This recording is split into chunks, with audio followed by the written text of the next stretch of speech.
Friend, welcome to my YouTube channel Shivam sir classes में आप सभी का बहुत बहुत स्वागत है। मैं आज आप लोगों के लिए क्लास 12 बायोलॉजी चैप्टर 1 से एक मोस्ट इम्पोर्टेंट टॉपिक जिसका नाम है लघु बीजाणु जनन। ये क्वेश्चन आप लोगों के बोर्ड एग्जाम में 3 से 4 मार्क्स का आता है।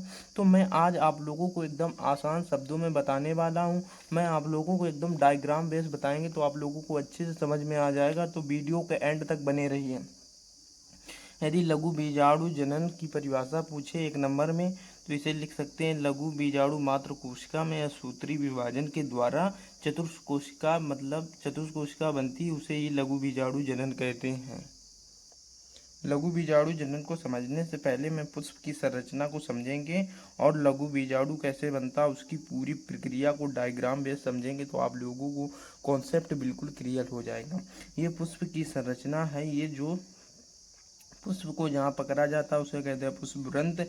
जहाँ पर पुष्प के सभी भाग आसन करते हैं उसे कहते हैं पुष्पासन।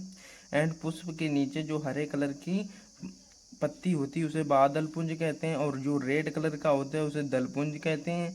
एंड इसमें दो नर जनन मतलब जनन अंग होते हैं। पहला पुंकेसर जो नर जनन, एंड स्त्री केसर जो मादा जनन अंग होता है। इसके बाद में समझेंगे नर जनन अंग मतलब पुंकेसर। ये पुंकेसर की संरचना जिसको मैंने निकाल कर यहाँ पर रख दिया।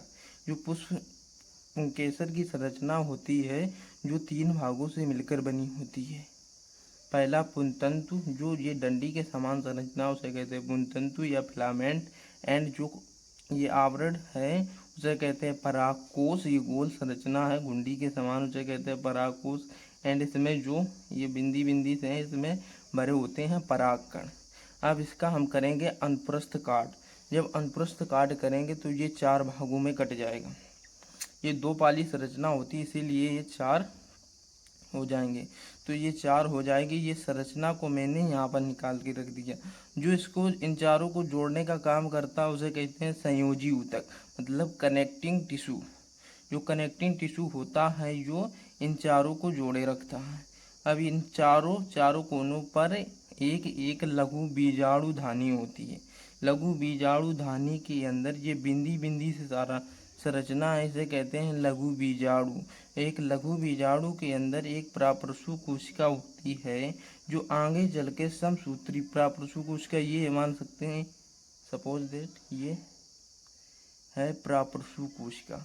जो प्राप्रसु कोशिका जो आगे चलकर ऐसी होती है, ये समसूत्री विभाजन के दौरान अपने समान एक और संरचना का निर्माण करती है। ऊपर की संरचना होती है उसे जो भित्ति की ओर होती है उसे प्राथमिक भित्ति कोशिका कहते हैं। एंड जो नीचे उसे प्राथमिक बीजाणु जनन कोशिका कहते हैं।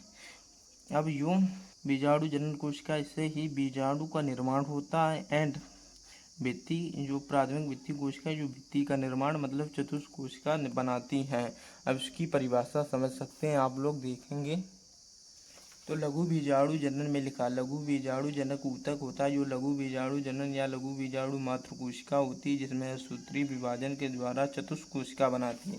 जैसे ये देख सकते हैं ये चतुष्कोशिका बनाती, तो इसकी परिभाषा हो जाएगी लघु बीजाणु मात्र कोशिका में या सूत्री विभाजन द्वारा बनी चतुष्कोशिका को ही लघु बीजाणु जनन कहते हैं।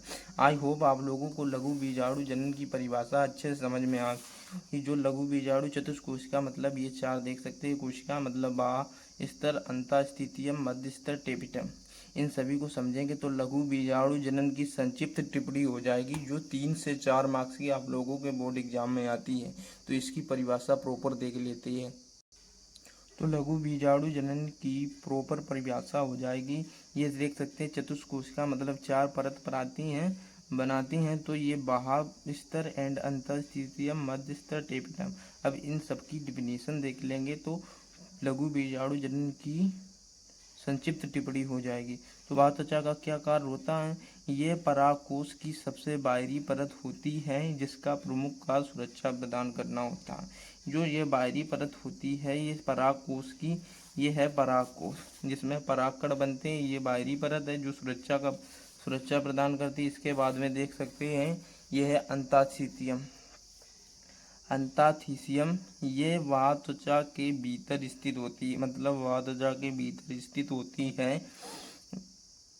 भीतर उपस्थित एक भित्ति होती जो एक स्त्री तथा इसका प्रमुख कार्य सुरक्षा प्रदान होता है। इसका भी कार्य सुरक्षा प्रदान होता है। इसके बाद में देख लेते हैं मध्य स्तर, जो 1 से 3 स्तरीय होती है। ये 1 से 3 परतों की पतली कोशिका से मिलकर कोशिका भित्ति बनाती है, जो कोशिका परागकोश के स्फुटन में मदद करके परागकणों को मुक्त कराती है।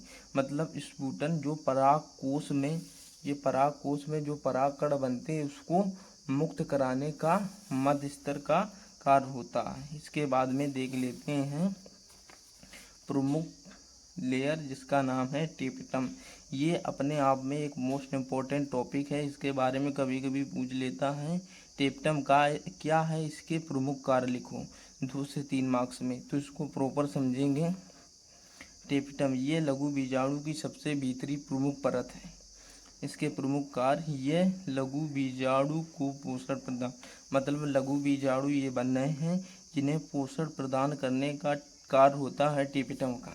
इसके बाद में ये बाह्यभित्ति पर एक तैलीय परत बनाती है। मतलब जो परागकण के बाह्यभित्ति पर एक तैलीय परत बनाती है, जिससे परागकण चिपचिपे होते हैं एंड स्त्री केसर पर चिपक जाते हैं, जिससे परागण की क्रिया होती है।